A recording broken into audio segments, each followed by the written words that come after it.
Okay, good afternoon, everyone, and thank you for being here. My name is David Walton. I am the Event and Program Manager with Tompkins Chamber. Today, our next webinar in our L.E.A.R.N series will be providing information for employers and employees on shared work support. We are very honored to have Ms. Mary McLaughlin with Workforce Development. Mary is a Workforce Development Specialist for Tompkins Workforce New York. She's also joined by her colleague, Cindy Sloan. And together they will share an overview of the shared work program. Kind of a brief outline is how to apply for the shared work program. They'll cover some FAQs and tips, and Mary will discuss current services available through Tompkins Workforce New York, including virtual workshops, highlight some online training resources, and demonstrate the use of Tompkins Redirect. Thank you for those of you that submitted questions in advance. Those have been passed on to Mary and Cindy for them to kind of preview and cover today. We want to give a huge shout out to our L.E.A.R.N series sponsor, Tompkins Trust Company. Without them, none of the L.E.A.R.N series would be able to take place, and we wouldn't be able to share this wonderful information with you guys. And the last thing, if you have any additional questions that come up today, I know that Mary's going to cover a lot of really great information, and she'll make these slides available after today's webinar. But in the interim, if you have any questions today that you would like addressed, please feel free to put those in the chat box. Cindy will be covering some of those questions and answering them directly from the chat box. And then if there are any that she wants to lob up for Mary to address directly in the webinar, she will do so today. All right, so without further ado, I'm gonna go ahead and turn things over to Ms. Mary McLaughlin. Thanks, David. So yes, like me, Cindy is a workforce development specialist, and please feel free to send your questions right into the chat. She's more than happy to answer those, and she'll throw stuff my way if she feels like she wants to make sure the whole group hears that, if just in case somebody's not watching the chat, or if she would like to double check any answers.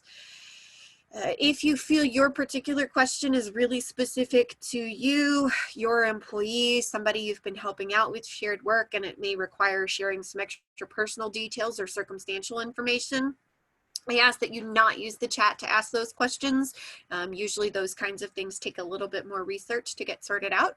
So instead of using chat to ask those questions, please feel free to contact Tompkins Workforce New York directly. You can do that by calling 607-272-7570 and leaving a message with your name, your number, and a quick rundown of what you're asking about. We're calling people back by 4:30 p.m. the following business day, since we are working out of the office still. If leaving us a message really doesn't suit you, you're also welcome to go to our website, tompkinsworkforceny.org.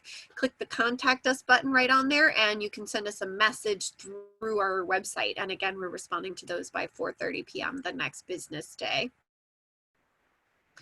The presentation you're going to see today really focuses on what we provide in terms of guidance for how to apply for shared work. If you have questions about how to start a shared work plan as an employer yourself, I can offer some basic guidance on that today, but there's a good chance that some more complicated situations and questions I'll have to refer out to someone with more experience on that end of things. I normally focus on helping the applicants who are workers. Just a quick reminder that right now especially, but all the time for shared work, it's really important that people apply for their benefits when they are supposed to, and how they are directed to do so by the shared work office from the New York State Department of Labor.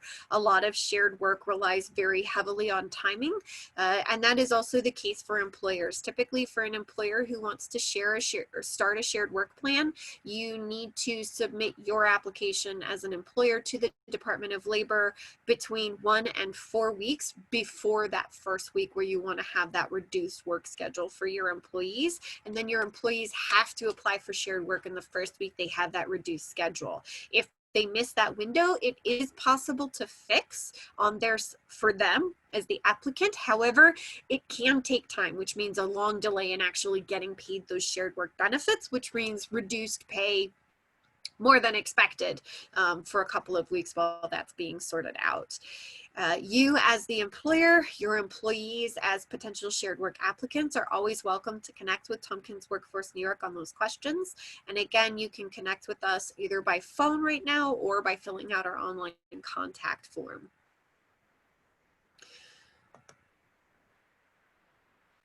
The Shared Works program is actually a part of the New York State unemployment system. That means if you've been paying into unemployment, you've also technically been paying into shared work, and there is quite a bit of overlap between the applications and eligibility criteria for the two in terms of what workers will be eligible for, how they receive those benefits, and how they access them.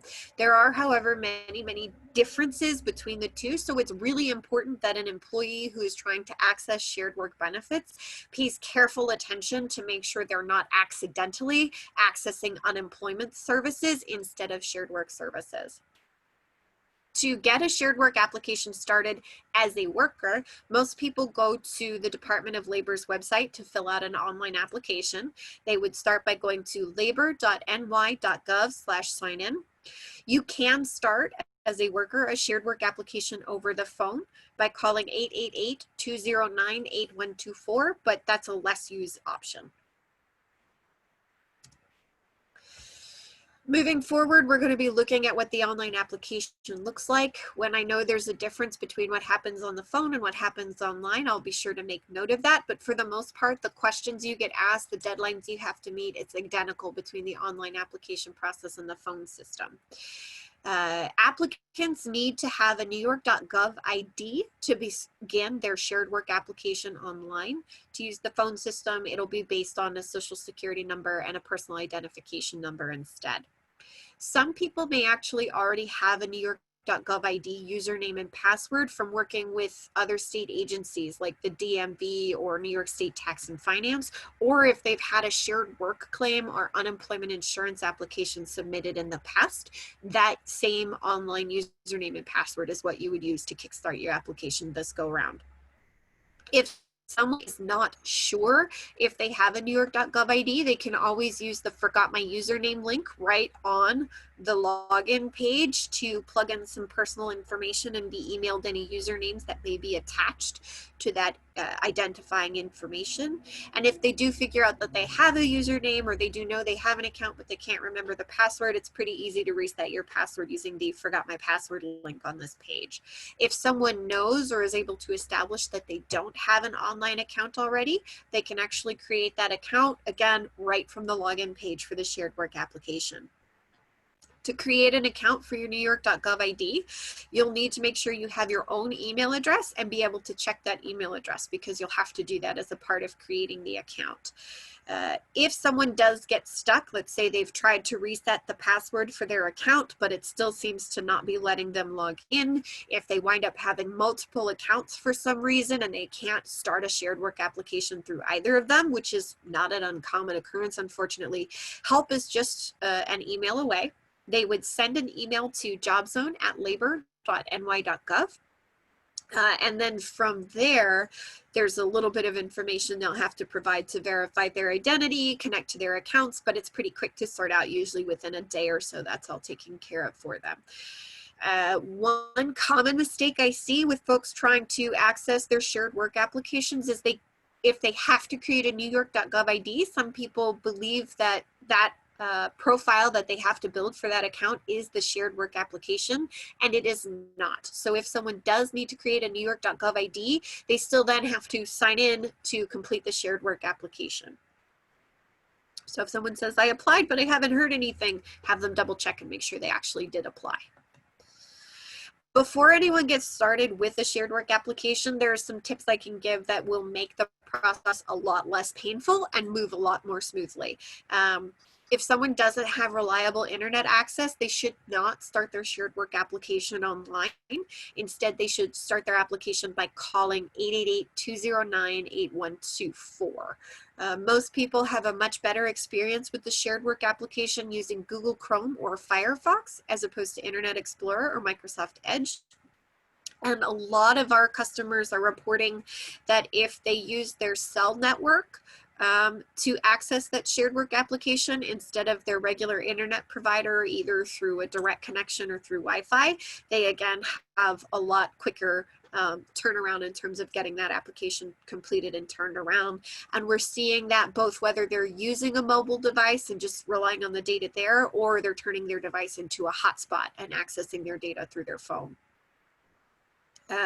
In terms of folks whose preferred language is not Spanish or English, the process for starting a shared work application actually involves calling 518-485-6375 to start their claim, and that's the shared work office. And what they'll do is they'll actually connect that applicant to an interpreter to move through the application process. The information anyone will need to start their shared work application once you as the employer have set up the schedule with the Department of Labor is pretty short in terms of the list. They will need to know their social security number. They'll need their New York State driver's license or non-driver ID number for the state of New York if they have one. They'll need to be able to provide a mailing address complete with zip code, as well as a phone number where they can be reached between 8 in the morning and 5 at night, Monday through Friday. For people who don't have a phone, there is a way to check that you don't have a phone, and we recommend that instead of providing a message number. For non-U.S. citizens, they'll need their alien registration number. They will also need the date of hire for the employer that started the shared work application for them, so the employer who's setting up that plan. But they will need the names and addresses of all employers they've had for the last 18 months, including those in other states.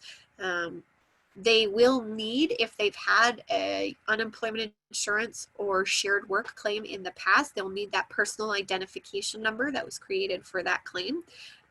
If they've never had a claim before, they'll be asked to create a PIN, and if they can't remember their PIN, they'll have to take some steps to reset the PIN before they can actually complete their shared work application. There is an option to receive your shared work benefits by direct deposit, but to do that, the claimant will need to make sure they have their bank routing and account numbers with them when they sit down to do that. So in terms of when to actually start a claim, shared work claims need to be started between the Monday and Sunday of the first reduced work week. So basically the first week that there's a scheduled down day, or the first week that their hours have been reduced for shared work. The best day to file in that week is actually based on the first letter of their last name. A through F should start on a Monday, G through N should start on a Tuesday, and O through Z should file on Wednesdays. Anyone could file on Thursday, Friday, Saturday, or Sunday. Now, that alphabet system is not strictly enforced.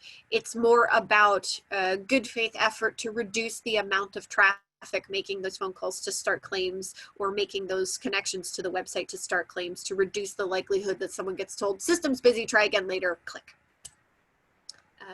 The time of the day that you can file a shared work application actually depends on the day of the week and the method you use to file your claim, just to make things complicated. If someone wants to file online, Monday through Thursday, they can submit that application between 7:30 in the morning and 7:30 at night. On Fridays, online applications are accepted between 7:30 in the morning and 5 at night, and Saturdays and Sundays, applications are accepted between 7:30 in the morning and 7 o'clock at night. For folks who want to file over the phone, they can do that Monday through Friday between 8 in the morning and 7:30 in the evening, or on Saturdays or Sundays between 7:30 in the morning and 8 o'clock at night. For folks who choose to apply online, I cannot stress enough the importance of reading each question carefully. For folks who choose to do that over the phone, you have to listen to those questions carefully. And for online applications, it can really help to read questions out loud. The wording on some of the questions is a little stilted, so paying careful attention to language is important to make sure you give correct answers. For people who do choose to file for shared work over the phone, they need to sit someplace extremely quiet. We're talking closed alone in a car parked somewhere off the street, or closed up in a closet. If they can, they should mute their microphone and use the keypads whenever possible to answer questions. That is because the voice recognition system on that phone line is very sensitive. It hears things like doors slamming, dogs barking, throats clearing, and interprets that as answers to questions. And while it's possible to change it if it hears incorrectly, it just adds more work to the person who's trying to get a claim in. So it's nice to not have that as a hurdle they have to clear later. As a reminder, no one should ever share their PIN number or their login details for their NewYork.gov ID with anyone. If they feel that login information is compromised, they need to reset it as quickly as possible. If someone needs help with their claim to complete the online process or to get through to speak to someone to finish the phone application, they have to be with their helper each time the helper uses their PIN or their login information to access their claim. Currently, I believe that is a physically be with them, not just be on a different phone line with them. It's important to note that it is the claimant, so the Social Security number holder's responsibility to protect that information. And if someone has it and uses it, the Social Security number holder is the person who's held accountable for any consequences. So if I asked my cousin to help me file for unemployment or shared work this week, and next week my cousin got on and just certified for benefits without talking to me and claimed money I wasn't supposed to get, I'm the person who's on the hook for that overpayment. I'm the person who's on the hook for any penalties and criminal involvement that gets criminal consequences or legal consequences that come with that, not my cousin who's the person who actually did the certifying. Once someone has signed into their NewYork.gov account, starting their shared work application will actually require clicking on the button that says unemployment services. And that is because at this stage, the computer system doesn't realize that the person is actually eligible for shared work.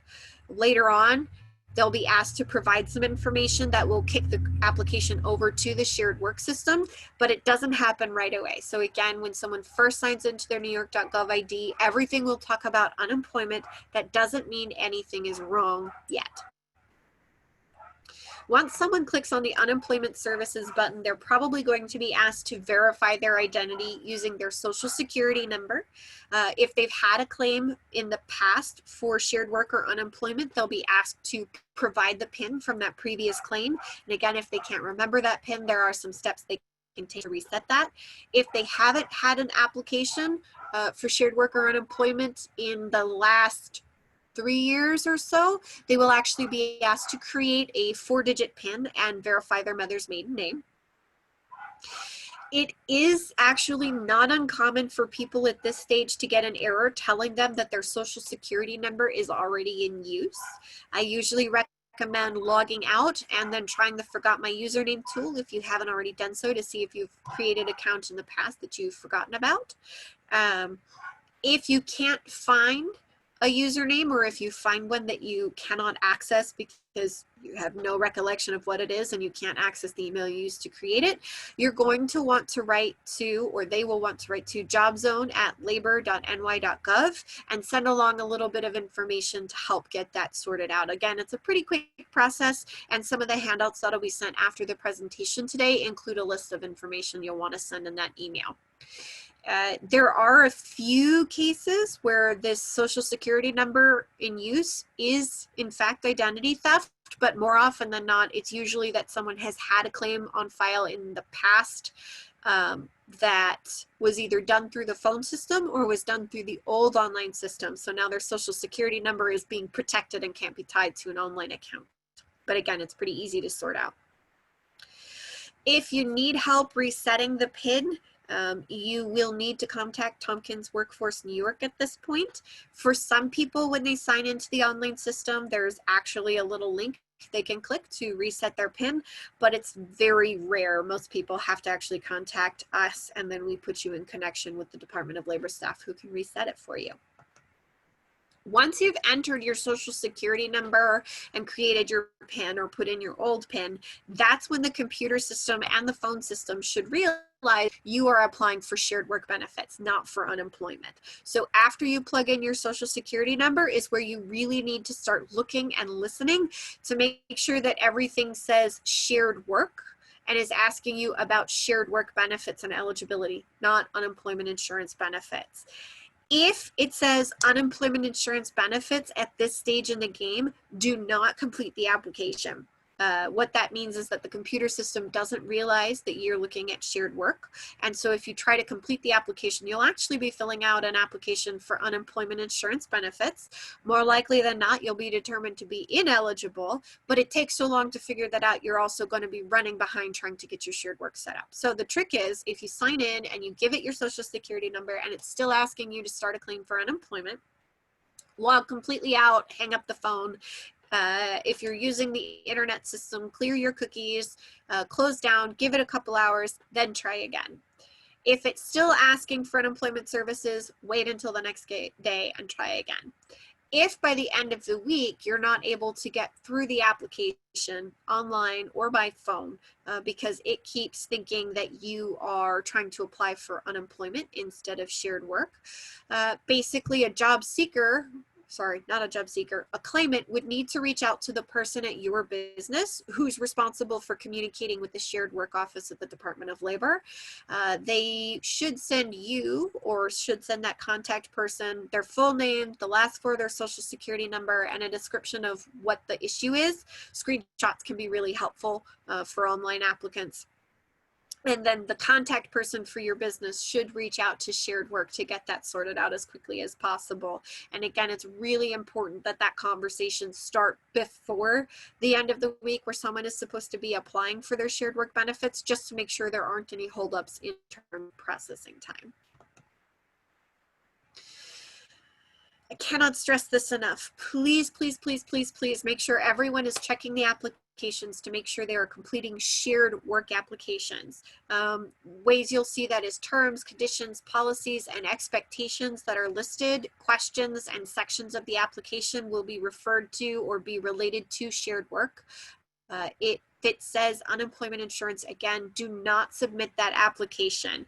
It is actually a different application. It goes to a different place, and applying for unemployment can and will lead to significant delays in the release of shared work benefits.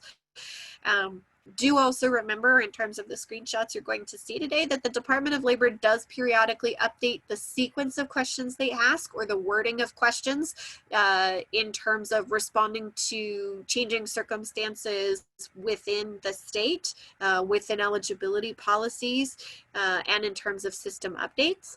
But we also have been seeing that the questions that get asked in the shared work application can actually vary a little bit depending on answers to questions you've already answered in the application. So for example, if I say I was fired from my last job, I may be asked to explain why I was fired. If I say I was let go due to a lack of work, I won't be asked why I was fired, etc.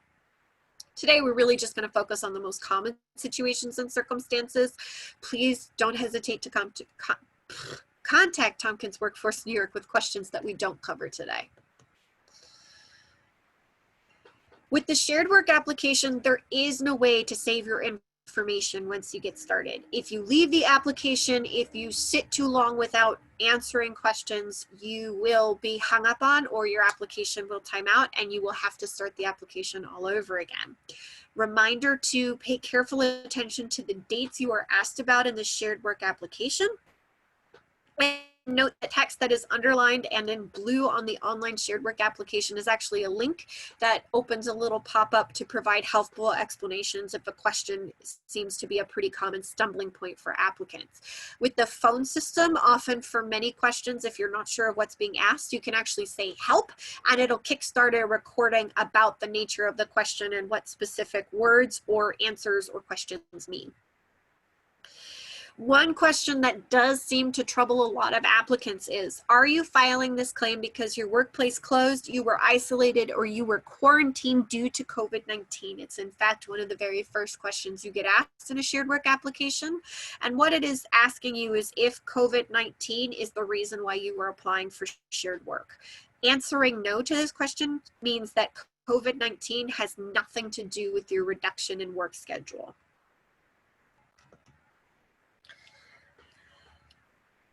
The shared work application then jumps right into some basic personal information as well as some simple eligibility details. Most of this is pretty straightforward. The one that does seem to trip people up is, did you lose all of your employment in the last 18 months due to a lack of work? And again, your most recent employment, if you're applying for shared work, probably hasn't been completely lost. What they are looking for here is the reason why you are not working now and the reason why you changed jobs at all in the last 18 months, if you did, was because of lack of work. So for example, right now, if my employer puts me on shared work, I'm separated or seeing a reduction in my work schedule from this employer because of a lack of work because of COVID-19, but maybe I worked someplace else in the last 18 months and they want to know, did you lose that job or stop working there for a lack of work as well? Did you quit? Were you fired, etc.? One other question does to get a little confusing for folks is whether or not you've been an employee of an educational institution. That does include both regular, high school, elementary, middle school, as well as colleges and universities. Having been an employee of an educational institution does not automatically disqualify you from receiving shared work benefits, but I do like to give people the heads up. You will probably be asked for a little bit of qualifying information about that work. If you do answer that yes, you are an employee or were an employee of an educational institution in that time frame. I do also want to note that some people may see some of the questions in these two sections are actually answered when they get to that part of the application. That has to do with information you provided when you created a New York.gov ID. If something is different, you are capable of changing those answers and correcting them inside the application. So don't feel like you have to leave a wrong answer wrong. You can go ahead and change it right there in the application. If you answer questions, move on to the next page of the application, and then you register, oh, I answered that incorrectly. I think I misunderstood that question. I don't remember what I clicked there. Do not use the back button in your browser to go back and try and change answers. You'll lose your work. Instead, move on ahead through the rest of the application. When you get to the end, you'll be given a chance to review and change all of your information without losing work that you have already provided. The second part of the eligibility sections, I guess, of the shared work application is actually one of the places where it's really easy to see the huge difference between a shared work application and an unemployment insurance application. In particular, on a shared work application, it's much shorter. The unemployment insurance application, which is what you're seeing in this screenshot, will ask information about severance or dismissal pay, growth pay from your most recent employer, whether or not you're receiving vacation pay or holiday pay for that period, whereas a shared work application will not. So even though someone should notice that instructions include a reference to an unemployment insurance application versus a shared work application, if they don't happen to catch that, this second part of the eligibility questions is a really strong indicator to folks that they're in the right or wrong application for shared work. A shared work application will ask if you're available to start working more hours for their employer if they're asked to, but it won't ask them necessarily if they're ready, willing, and able to start work immediately for a new employer. If after you've submitted your application for shared work, you realize you've submitted the wrong application and applied for UI, or if you realize an employee has applied for UI, they need to contact the shared work office at 518-485-6375 to get that sorted out as quickly as possible.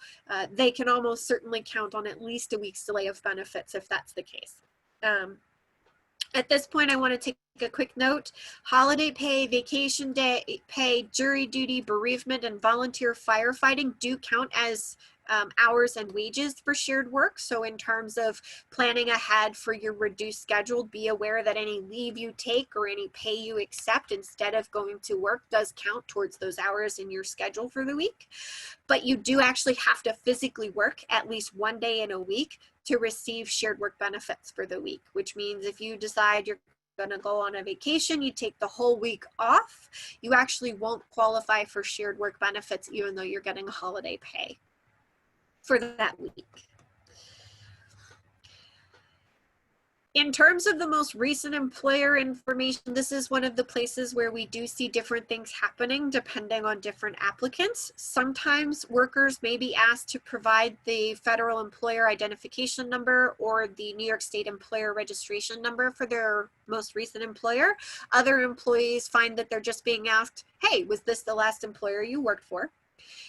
If you are asked, or if an applicant is asked for that information but they don't have it, they can actually skip that part of the application and it'll keep right on moving. With the online system, it's a matter of just clicking the continue button. With the phone system, it's just a matter of saying, I don't have it, and the system will skip ahead to the next part. It doesn't impact eligibility. The most recent employer information on the second page, again, some people find they're being asked, some people find they aren't. I think a lot of it has to do with how much information is available about that person's work history and wage history to the computer system up front. But basically, the most recent employer information really is just checking to make sure that the most recent employer, which is usually the one who set up the shared work plan for you, is accurate inside the system. And then it does double check on the first day of work with that particular employer. And that is a question where we see some people accidentally answering last day instead of first. Again, that's why we pay attention to those questions. And then just verifying the reason why someone is no longer working with that employer or why their work is being reduced with that particular employer. And a couple of other details about their role with that employer and whether or not they are planning on going back to, or when they plan on going back to work full-time for that employer in the future.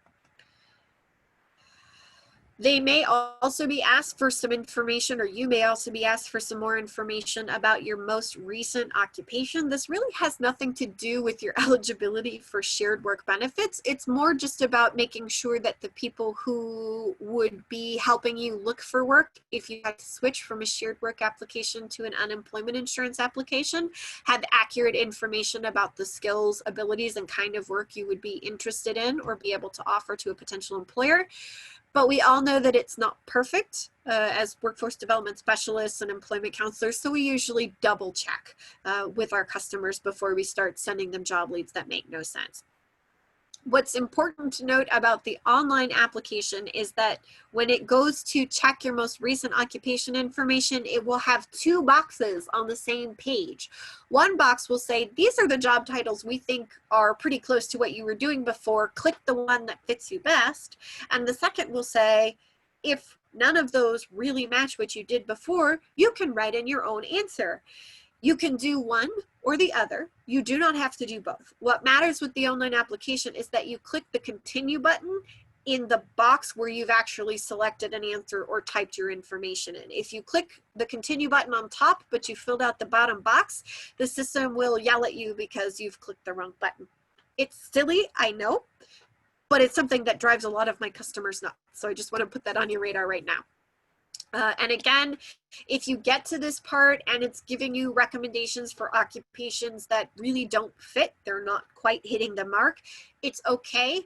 Please don't hit the back button in your browser to change information you've given before, to change the recommendations the system gives. Keep moving forward through the application and you'll be given a chance to edit everything later on. After you give some occupation or work history information, you'll be asked for a little bit more personal information.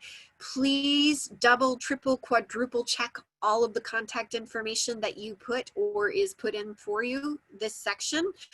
If the Department of Labor needs to talk to you about your shared work application or claim for any reason, use the mailing address that is provided in the application. They will use the phone number that you share here, and they will use the email address you used to create your New York.gov ID to communicate with you. So you need to make sure that you're actually going to get anything they send to you, and you will be able to respond if they reach out to you. This is also where you get to indicate whether or not you would like to have taxes withheld from your benefits payments. They withhold 10% of weekly unemployment insurance benefits and about 2.5% of those shared work benefits, and about 2.5% of your shared work benefits for the state as well. Do keep in mind that that withholding may actually not be enough to cover what your personal obligations are. So you may want to connect with a tax professional about that just to make sure you don't get any unpleasant surprises. Shared work is taxable income. Come tax season, what you'll need is a 1099-G to report that income. It's not mailed automatically. So if you would like a copy of that when they are available, you'll be able to download them by signing into your NewYork.gov ID and asking to view it so you can download it, or by calling 888-209-8124 to request a copy be mailed to you. They are not mailed automatically. You do need to seek those 1099-Gs out for yourself.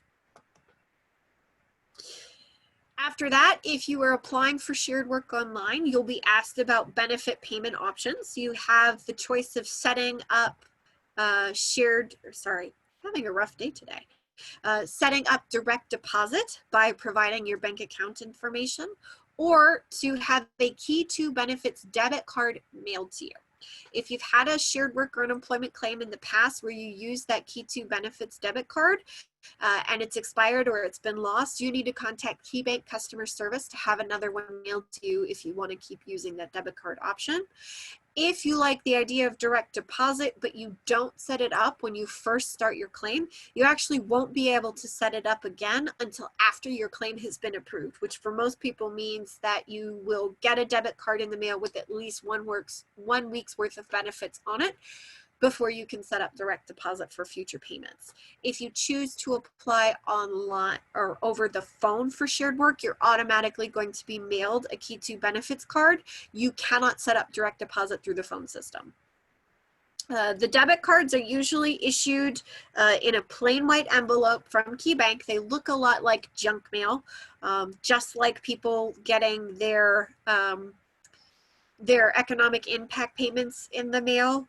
We've had cases of people destroying their benefits cards because they thought it was junk. They didn't recognize it. It usually gets sent out 7 to 10 business days after your claim is approved. So you usually get the card in the mail and there's already money on it for you to use.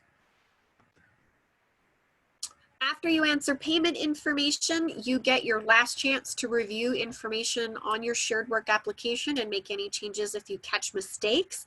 For the online system, you actually will see the application presented as a group of tabs, and you can click on each tab to read and edit your answers. For the phone system, it will read your answers back to you. So you do have to kind of really tune in and listen to the questions and the answers to make sure there's nothing that needs to be changed. At this point, I just want to remind you, if you were asked about working 4 or more days during the week you're filing, or if you were paid $504 or more in that week, don't submit that application. You have filled out an unemployment insurance application, which is not the correct thing for you to do if you're applying for shared work. Submitting the wrong application will again lead to pretty lengthy delays in getting access to those benefits. It's at this point as well, if the shared work office needs more information, with the online application, you may be given the option to fill out a little bit of an extra questionnaire to submit with your application, or you have the opportunity to have it mailed to you instead. It doesn't delay any determinations or benefits. Usually what we find is that most people who feel they have some really complicated situations like having that questionnaire mailed to them, just so they know they can get their shared work application in the door and then take their time answering the questions on that questionnaire. Do keep in mind everything you agree to, everything you fill out, it's all something you are held accountable for. There's a certification at the end where you certify everything's true, that you will follow up as directed, et cetera, et cetera, et cetera. Technically, that's binding, so you want to pay attention to what you're agreeing to before you agree to it. After you hit that submit button, after you agree to the certification on the phone system, you will see or hear a confirmation message. That message is just telling you that the information you've provided in the application has been submitted for processing. It does not mean your application has been approved. It does not even mean that you're done in some cases.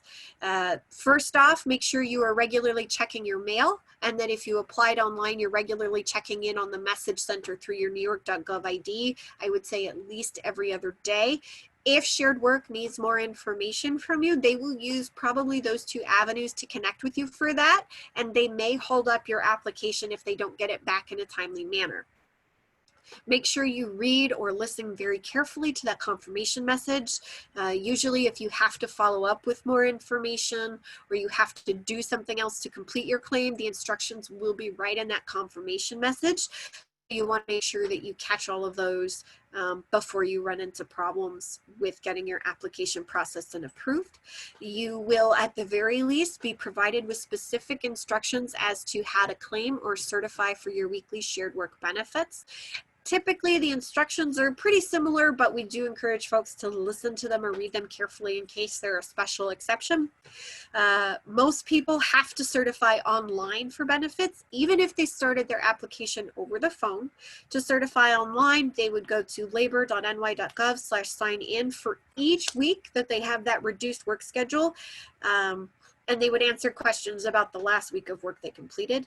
They can certify for benefits starting the Monday after the week where they had a down day or a reduced schedule.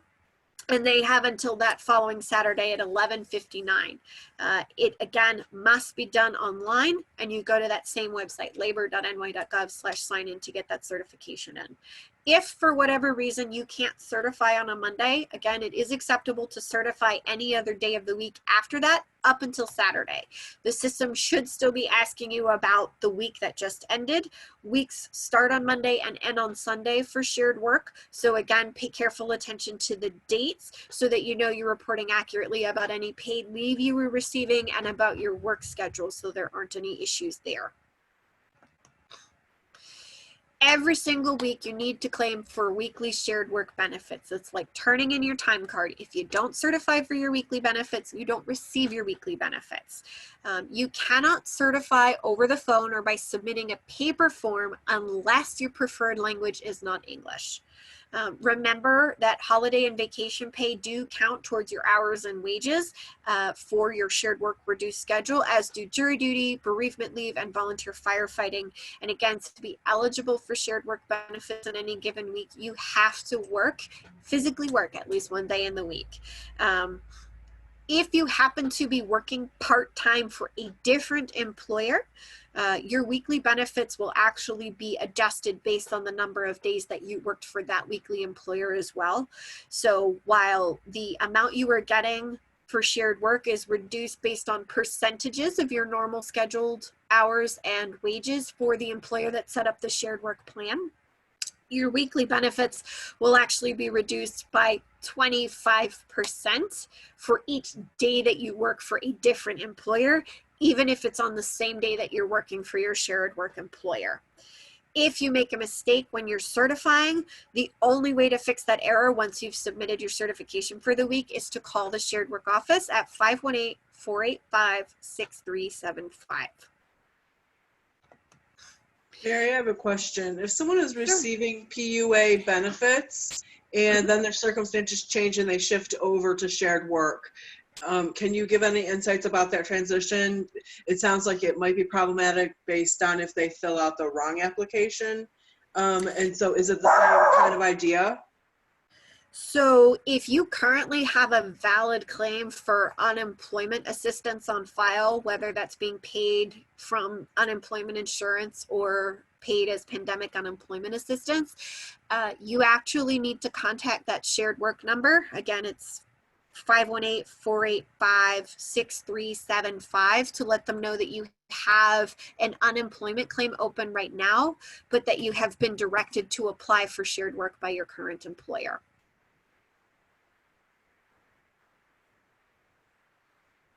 Thank you. Yep. So since we've brought up pandemic unemployment assistance, I do want to talk just a tiny bit about those benefits before we jump into more questions or jump into workforce and what we do. I know we're running a little short on time, but this is important to me to mention. For most people applying for shared work, their regular weekly benefits will be covered through unemployment insurance. For a few people who meet special circumstances, their shared work benefits may actually be paid out through pandemic unemployment assistance, which was issued as a part of the CARES Act. but the application process is the same. There's very little extra that would be required, and it's not anything that you as the applicant would instigate. It would be something that came from the Department of Labor saying, hey, we don't think you're eligible for shared work the normal way. Let us ask you a few more questions to see if we can come up with another way to fund that. In the case of shared work, eligibility really is looking at calculating what your regular weekly rate of pay will be, not actually whether or not they will pay you. That said, there is also pandemic unemployment compensation. Pandemic unemployment compensation is also provided through the CARES Act, and it is an additional payment of $600 per week that you are eligible for at least $1 of shared work or unemployment insurance benefits. That extra payment is only being provided, at least for right now, until July 31st, 2020. And what it means is that if you apply for shared work benefits and you are eligible, as long as you get paid at least $1 of your regular weekly shared work benefits, you will receive a $600 payment for pandemic unemployment compensation until July 31st of this year. That $600 doesn't change, so your regular benefits we know will change depending on how many hours you are working compared to your regular weekly schedule and whether you're working for a second employer or not. The pandemic unemployment compensation remains at $600 unless you work enough that your regular weekly benefit becomes $0 for that week, in which case your pandemic unemployment compensation benefits also becomes $0 for that week. I'm happy to go into a little bit more detail about what that looks like, but the gist of it, again, is basically if you receive at least $1 of your regular shared work payment, you will also see a second payment of $600 released to you until July 31st of this year. And that second payment, that $600, is the pandemic unemployment compensation. You may also occasionally hear about pandemic emergency unemployment compensation. That is an extension of availability of benefits for up to 13 weeks after you have exhausted your regular weekly benefits. You will probably see more often than not that it is someone receiving unemployment benefits over shared work who need to access that. There are, of course, always exceptions. The pandemic emergency unemployment compensation is again granted automatically if you were determined eligible for shared work or unemployment benefits. For most people, it kicks in automatically if it is needed. And how long the extension is basically up to 13 weeks, but will end on December 31st of 2020. At Tompkins Workforce New York, what we can do for you is we can help you navigate the shared work application, navigate communicating with the shared work office or getting more questions about shared work answered. And we can also provide support in pursuing other opportunities to work, to skill up, to find extra part-time work if you're finding that unemployment really or shared work benefits really isn't making it work, if you'd like a second job in the meantime while you're on shared work or a reduced schedule. Connecting with us is again as easy as calling 607-272-7570. We have a little greeting that provides some basic contact information and answers to frequently asked questions, but you do have the ability to leave a message once that recording ends. We're responding by 4:30 p.m. the next business day. A lot of the supports we provide are designed to meet callers or people who email us or visitors when we're open where they are. So some of our customers are people who are looking for work or trying to make that next move in their career. But many of our customers are also businesses who are looking to expand, looking for new workforce, looking for ways to skill up the workforce they have. So there's no question that we can't at the very least help you get started on answering and introduce you to the right person or the right group or the right tools if we don't happen to have them ourselves. Normally at this point in the presentation, I would show a short video that highlights a lot of kind of the job seeking and career development facing tools. In the interest of time and getting to everybody's questions today, I'm going to go ahead and skip the video, but I'm happy to send that link if anybody is interested in watching it to check it out. I do want to let you know that this presentation and all of the resources that will be shared with you after the presentation were funded by a grant awarded by the United States Department of Labor's Employment and Training Administration. These products were created by Tompkins Workforce New York and do not necessarily reflect the official position of the United States Department of Labor.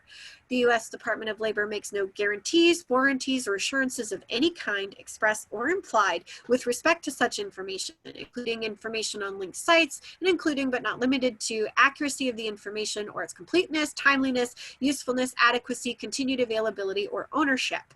These products are copyrighted by Tompkins Workforce New York. These materials, created by Tompkins Workforce New York, are based on official guidance from the New York State Department of Labor and shared experiences of Tompkins Workforce New York customers. Any shared work-related information and guidance should be verified by visiting the Department of Labor's website, labor.ny.gov, and reviewing official fact sheets, shared work web pages, and announcements. We are also finding that the Department of Labor is very regularly updating their social media presence. In particular, Facebook and Twitter seem to be highly active. Sometimes we find announcements, updates, and tips through those social media platforms that haven't been provided on their website yet. And we do also find that those platforms are publicly available. So you don't have to have an account on Twitter or Facebook to access information shared through those profiles. Sorry to rush, but again, I really wanted to make sure we had some time to touch on any questions that Cindy didn't get a chance to cover in the chat or that have come up now that we've gone through the whole presentation.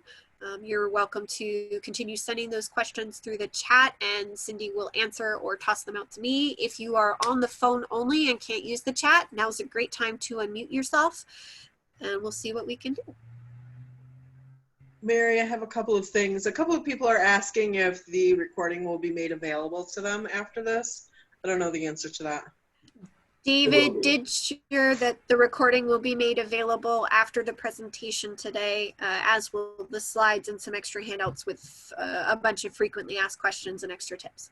Yep. If today, hopefully today, the video should be uploaded to the Chamber's YouTube channel.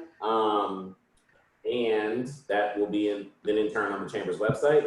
And Mary has emailed me all the slides and I can make those available to you if you just send me an email direct. My email is dwalton@tompkinschamber.org. I can get you all the slides from today's presentation. We have about 4 more minutes. Were there any other additional questions or follow-ups that anyone would like to kind of maybe go over again? Oh, David, I'm so sorry to interrupt. I just realized you had emailed me one question that got asked ahead about shared work units. And so I wanted to touch on that real quick for anybody who wants to look at that. Technically speaking, as an employer, you have to have at least 2 employees to start a shared work plan. And each unit in a shared work plan has to have at least 2 workers. That matters to you as someone who's creating the plan because whoever you put in the unit, they have to be working basically the same hours during the shared work week. So while they don't have to be working in the same department, they don't have to be doing the same kind of work to be in the same unit. As you were planning for moving forward, depending on what each of those employees does, for some of them, they may see a need, you may see a need for more hours sooner than others. And you have to treat everyone in the same unit the same way in terms of the reduced schedule, which means if I have a receptionist and a tax pro, and I want to put them in the same unit, for shared work, that means they will both have to work on the same reduced work schedule, even though I know that my receptionist I really only need in the office for when the hours are open versus my tax pro needing to be available even after hours to complete all of the documentation they would do for doing taxes. So you could put them in the same unit, but then you would have to have them working the same work schedules with the same reductions and increases each week. Or you would get multiple receptionists in one unit and multiple tax pros in another unit, and then each unit could be adjusted according to need. I think that answers the question that was asked to me privately as well. And if not, please just go ahead and send me another message and I can clarify, or feel free to say it out loud to the group. Thanks. Oh, I see that it's answered. Thank you. Perfect. Thank you for answering that, Mary. Just want to thank you because they did send that question in, and thank you for addressing it. Of course. Any additional questions before we wrap up for today? I have no other here. Awesome. As Mary had indicated, that we know that sometimes questions around staff can be a little bit personal. So if anyone would like to, you can definitely email Tompkins Workforce New York, and they can answer any questions that you have directly. If you have any questions that you would like Mary to tackle, you can email those questions to me and I can try to make sure that they can be sent over to her. But as she let me know in the last webinar that we did, she's not the only person in the office that you need to try to access, or don't waste time waiting to hear from her directly. Anyone in the office at Tompkins Workforce New York can help you. I think that unless we have any other last minute questions that want to sneak in, I think that will wrap us up for the day for the sake of time so that we can end right at 1. Again, I want to extend a huge thank you to both Mary and Cindy for being on today and tackling the subject.